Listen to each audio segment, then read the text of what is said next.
Do you know what it takes to be a monster? What it takes to have the word of God on your tongue, to hold the threads of fate in your hands, and to use that power for true, unambiguous evil.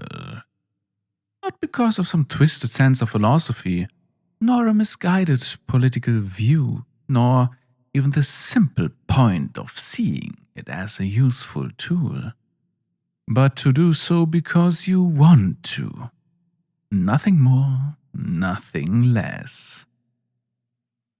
Plenty of people have speculated on how a person could ever stoop so low to be so deeply corrupted. They wonder about privilege, about power, about a girl who was never told no growing up. Many more of them don't even wish to consider it at all. They think a being of such evil cannot be born, cannot be destroyed, cannot even be changed, that she just is a failure of the universe, as immutable as entropy. Perhaps they find solace in the idea that she is an unconquerable force of nature. Perhaps they simply don't wish to think about her, content with shoving her to the back of their mind in hopes that she'll just go away. I won't, though. Plenty of people on both sides see me as a corruption of reality itself, a thing of malice thrust into this world as some sort of cruel punishment for the sins of man, put here by a choice of some hateful god or simply an indifferent universe wanting for more suffering. They think that if they evangelize my existence, that it will bring them comfort. That if there is meaning behind my existence, that it will make it hurt less, or that they can find me even more despicable. Yes, I know they hate me. I know you do too. I see how they cower in fear. Not the fear one might hold for a person they respect deeply. A fear they hold for a person they see as nothing more than a threat. They slink away not to try and appease my might, but because they see nothing but a predator stalking the halls, and think that if they diminish themselves, they might survive another day. A lot of the time it works. Not always, though. Then there are those on the other side of things, those who take up arms against me, against all that people like myself represent. They fight a good fight, they lay down their lives, and they spill blood unending in the vain hope that they can craft the world without me. They are willing to lose everything for a simple chance at my non-existence. Which means that when they are confronted with me in person, when they are brought on their knees before me as you are now, their world is shattered. Because it means that they failed. It means that for all they struggled, for all that they lost, I remain. It means that they were fools. It means that you were a fool too. However, the truth is that all of these people are wrong. I am not some divine force to be conquered. I am not an immovable fact of reality, nor am I indeed some spoiled brat with the world in my palm. The truth is something far simpler. So I ask you again. Do you know what it takes to be a monster? Unfortunate. You're as wrong as they are. The truth is that a monster is not something divine. It is not a cruel reality of the universe. It is not something that the planets revolve around, or that binds how society itself functions. The truth is that a monster, as anything, is made, shaped, crafted, not by the intoxicating nature of power, no, yes, that does play a role, but instead by something far more crude. A beast is most dangerous when it is cornered. What then happens to a person when they have been cornered for every second of their life? For most people, they simply collapse. They cannot possibly imagine surviving against such adversity. They fall into despair, to self-loathing, to devastation. A very small few, however, a precious number of people who possess extraordinary determination, are able to persist.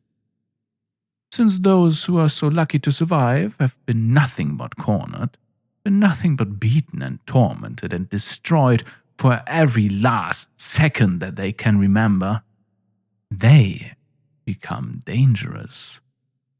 Awfully, awfully dangerous.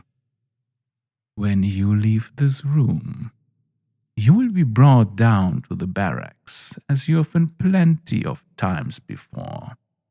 As you are now familiar with, the soldiery will beat you. They will rape you. They will hurt you beyond the point of words bearing a use to describe it. If they are exceedingly selfish, they may even kill you. I will not fault them if they do. Since you have no doubt become accustomed to our little song and dance here, you know what will then proceed. You will be brought back here, sobbing and shivering, debased by the fluids of yourself and others. You will look diminished to the point of inhumanity. You will be nothing much of a person at all in that moment, and I will comfort you. I have done endless times before. You will hate this most of all, because you know who I am. What I am. This will last just long enough for you to be able to survive what comes next. You will be sent off to that very special room with the very special devices. You will see the colors, you will taste the chemicals, you will feel as your brain is rent asunder, molded under the weight of the ingenuity of mankind through machines most immortal. You will not remember this room, as you do not remember at every such time.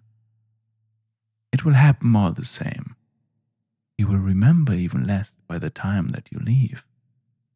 You may even forget this conversation had ever taken place if it is indeed the first time it has happened. Then they will bring you to the hangar. You will be examined for competency in your second body. It will be altered even more from last time, even less of the original self remaining. It will still be yours in a way that will strike you as uncanny and despicable, but it will not be yours. It will be mine, as will you. Then, as you sit there in your second body, your better body, when you have unending violence at your fingertips, you will remember my words. You will know that you are an animal cornered, faced with no escape from this hell I have created all for you. More than anything else, that realization will make you dangerous. Then comes the question, do you know what it takes to be a monster? You will, in that moment, finally know the truth. That you are not the first one to have been here. That I know you as intimately as I do, because I was not the first to be here. That there is in truth nothing but time that separates us.